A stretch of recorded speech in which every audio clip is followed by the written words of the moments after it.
Intro to 2D, we're going to discuss your final exam project today.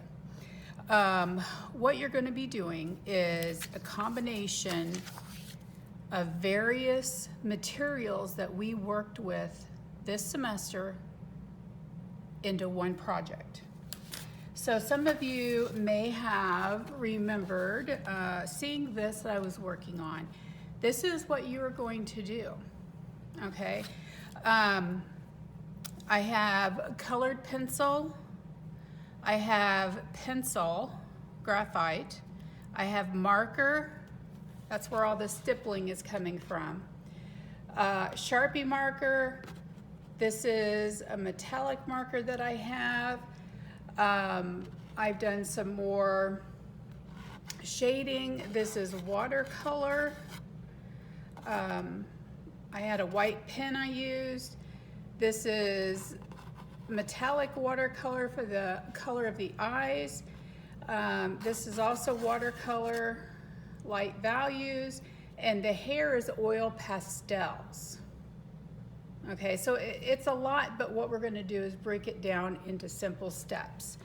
So the first thing that you need to do is, one, you need to go to a site called Selfie2Anime. I have the link in the presentation, sorry. You can also use whatever filters. I know TikTok has a bunch of really cool filters that you can use. You know, if you're able to use Photoshop, you can do that, but it has to be a selfie. Okay, that is the whole thing. This is going to be about you. Once you get this printed off, you need to lay it to the side, because what you're going to do is you have to have a border, meaning your picture is going to be framed somehow. Now, if you took a look at mine, I like shapes that are very organic, that are wavy, that are curly, that are circular. That's kind of my thing. That's what I like. So that's what I did. Okay, now, you can do anything that you want within your shapes and your design in the frame. So let's say that you enjoy sports. Maybe you're going to do footballs or basketballs or softballs or whatever, all the way around it. Now, I do have overlapping going on here between the layers. That's something that you want to work on, creating those overlapping so it's more visually interesting. Okay, I've also created, let me see if you can see this, right here, cast shadows. There's a cast shadow right here that kind of gives it a layered look. All right, so here you are actually going to be using illustration board. And this is a very nice board. You are only getting one. I will not have extra. So you need to make sure that you protect this, because if something happens to it, you have a sister or brother that gets hold of it, you have to go to Michael's or Hobby Lobby and buy your own, because I have enough for everybody to have one, and that's it. So first thing you're going to do is remember to draw lightly. Okay, so maybe you are an individual that really likes geometric forms. So if you see that I'm drawing lightly, all I'm doing is drawing a triangle.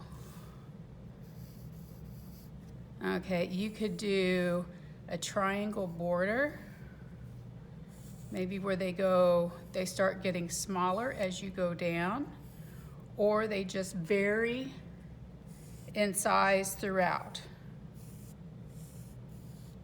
Okay, then you could also come back and make another section every other one. Okay, where this surface right here is the same as that one.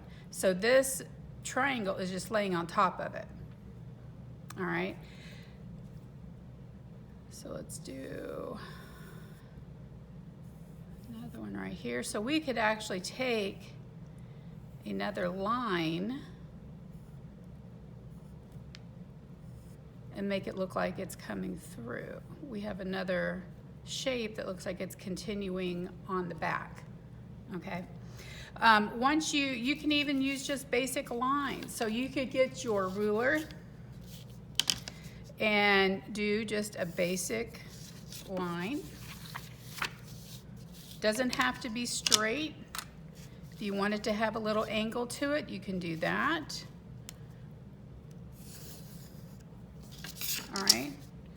So you could have something as simple as this. All right, but you just need to have some type of border. You can do one side, you could alternate them however you want. So once you have your border onto your surface, you're going to go back with your picture and we're going to rub graphite pencil lead all over the back of it. So if you remember, we did this with our watercolor template, and then you're going to come back with your paper, figure out your placement, and you're going to trace it, and it's going to come back on here.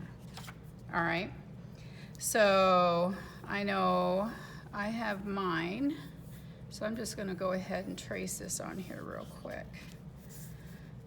Now you want to try to get as much of the detail as you possibly can. Now some of you might want to draw this yourself, and that's fine. That just means that you are secure within your drawing skills. I just find that this is a little bit faster for me, because I don't want to spend a lot of time getting my lines on there. Okay, so you can see that I have my face on here with no nose. So what I'm going to do now is I'm going to decide what pieces of material, or the material that we have, whether it be color pencil, what you're going to start off with. All right, so you also want to do something with the background. If you notice on mine, I did a really high contrast. Also, the background and the foreground are completely different, so it's giving it an emphasis. All right, just like this color of the hair, giving it an emphasis. All right, so you really want to work on trying to get this workable. Let's put that there.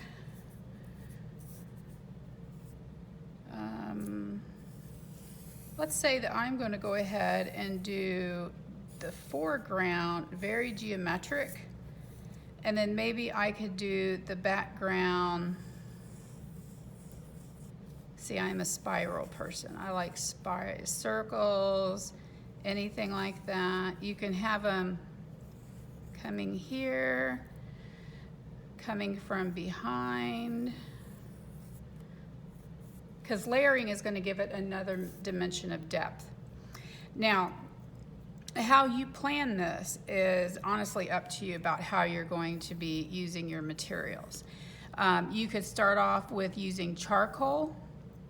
It might be easier to do like the background and then come up. I mean, there is a wide variety of ways that you could get this started. Okay.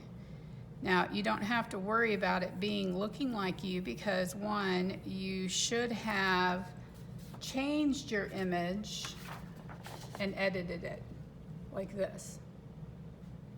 Okay.